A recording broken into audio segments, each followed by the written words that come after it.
Име сигнал дека Република Македонија ја гледаме како идна членка на НАТО и дека нашата држава заслужува по многу основи да биде дел од оваа меѓународна организација која што долги години нас не гледа како партнер, не вклучува во мировни операции, заеднички соработуваме и градиме заеднички капацитети. На почетокот сакам да истакнам дека овој документ се носи по еден редослед кој што мене е дискутабилен. Имено во одбраната има точно утврдена хиерархија на документи кои што се однесуваат во делот на градење на капацитетите за национална одбрана и безбедност. Највисок документ кој што ја регулира оваа област е Стратегијата за национална одбрана и безбедност. Втор документ кој што произлегува од овој документ е Стратегијата за одбрана. Трет документ кој што произлегува од вториот документ е Стратешкиот обраден преглед и фактички од Стратешкиот обраден преглед произлегува долгорочниот план за развој на одбраната, кој што денеска е предмет на дневен ред на Собранието. Сметаме дека без усвојувањето на нова стратегија за национална одбрана и безбедност, нова стратегија за одбрана, усвојување на стратешки одбранен преглед и долгорочен план е искривување на редовност на акти кои што дава секој повисок акт дава основ за носење на наредниот, односно на условно кажано понискиот акт. И има некој и законски и логичен и организацијски редослед на документите кои што се носат. Значи прво тоа сметаме дека непотребно е прекршен тој ред, особено од аспект што Стратегијата за национална одбрана и безбедност и Стратегијата за одбрана се донесени пред отприлика 10 години. Едниот документ е донесен 2008, другиот донесен 2010 година. Тогаш кога се правени тие проценки за закани, за она што е реален инпут за изработка на овој документ, и денеска диаметрално се различни состојбите. Ние сме речиси на прагот за полноправно членство во НАТО и верувам дека ќе се согласите дека споредено со состојбата пред 10 години не е иста. Накратко сакам да кажам кои се дилемите на опозицијата во делот на долгорочниот план за развој на одбраната. Со овој план се предвидува намалување на персоналниот состав на Министерството за одбрана, значи се предвидува рационализација, односно дел од вработените ќе бидат веројатно ангажирани во други институции. Понатака се предвидува намалување на персоналниот состав на армијата.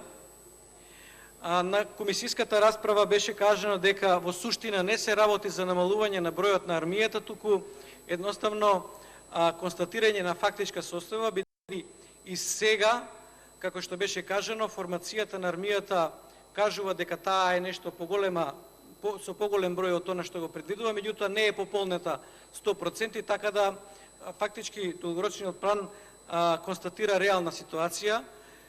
Република Македонија, Министерството за одбрана, никој не го спречува формацијата да ја пополни онака како што е уредена. Значи, непополнетоста на единиците на еден начин и одговорност на самата држава, односно на самото министерство. И тоа не треба да биде аргумент, не сме 100% пополнети, дајте ќе го намалиме бројот на персоналот во армијата. Исто така, за нас спорни области се недоволно прецизирано иднината и перспективата на две од најважните единици на армијата. Тоа е борбените хеликоптери, хеликоптерската единица и тенковската единица. Аргументите на Министерството за одбрана по мене не држат, бидејќи се работи за хеликоптери кои што не биле по стандард на НАТО, кои што се со прилично исцрпени ресурси и дека тоа е аргумент ова единица да не биде дефинирана како единица која што и понатака ќе биде дел од армија и понатака ќе се издвојуваат средства за набавка на нови воздухоплови, ако веќе старите не се по стандард на Министерството за одбрана. Истото се однесуваше, истиот аргумент и при укинувањето на тенковската единица, дека сме имале единица која што немала ни масло за улје, ни резервни делови, при буџет од 2% кој што ќе биде издвоен за одбраната, јас апсолутно сум уверен дека ќе има доволно средства за одржување на оваа единица. Се поставува логично прашање. Како ќе изгледа нашата армија со помала бројна состојба, без тенковите, без хеликоптерите? Валда не размислуваме дека нашата армија и во иднина ќе биде главен фактор кој што ќе се справува со афричката чума и со ловење с диви свињи низ Република Македонија. Напротив, сите мислиме дека нашата армија од аспект на персонална подготвеност е армија која што апсолутно е рамо до рамо со останатите армии од НАТО, дека нешто што фали е опремувањето, подобри плати, подобар стандард, подобри услови за работа, дека обуката и она што го имаме како човечки фактор, навистина е нешто со кое можеме да се гордееме. Во долгорочниот план се прави интервенција и во декларираните единици за учество во меѓународни мировни операции. Се намалува бројката на, условно кажано, првично декларираната баталионска борбена група, сега се кажува дека ќе имаме декларирана лесна пешадеска борбена група. Значи, покажуваме дека и во аспирациите за учество во мировни операции нашите амбиции одат надолу. Што е поентата, односно суштината на оваа наша забелешка? Бидејќи сите документи во Министерството за одбрана секој пат се носеле со две константи, а тоа е секој документ има континуитет на документ кој што бил претходно носен и секој документ, особено во периодот по подпишување на партнерството за мир со НАТО, е усогласен со НАТО. Ние сме убедени дека НАТО во континуитет го застапува истиот став, дека Македонија како партнер на НАТО, како идна членка на НАТО, може да гради капацитети согласно економската можност на земјата. И јас знам дека ова условно намалување и на бројната состојба, и на борбената готовност и опременост на армијата, НАТО го гледа низ призмата дека Македонија во моментов е на економско ниво, кое што може да гарантира ваков обем на армија. Јас сум убеден, бидејќи се работи за долгорочен план, дека идната влада на Република Македонија ќе издвои многу повеќе средства и дека ќе имаме и хеликоптерска единица, и тенковска единица, бидејќи тие се апсолутно неопходни за исполнување на главните мисии за кои е формирана нашата армија.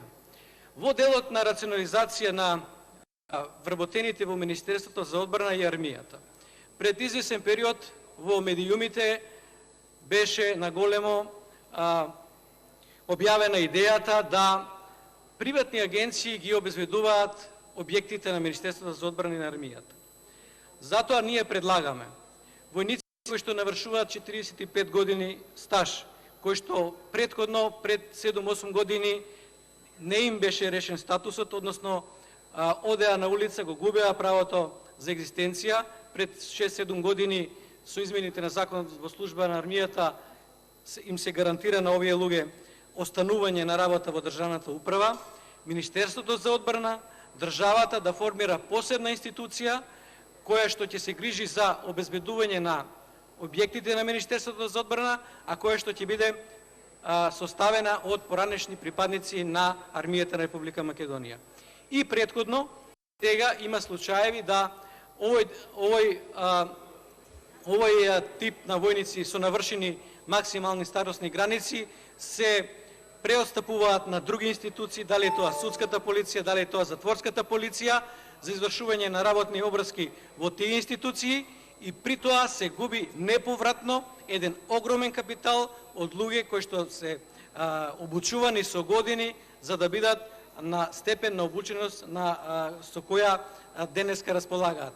Најрационално искористување на оваа група на луѓе би било во оваа институција која што би се грижела за безбедноста на војните објекти, па и други објекти кои што имаат посебно значење за државата. На крајот само да заклучам, опозицијата ќе ја поддржи резолуцијата, меѓутоа имате ги во превид овие забелешки кои се надевам дека во некој нареден период ќе бидат попрецизно дефинирани.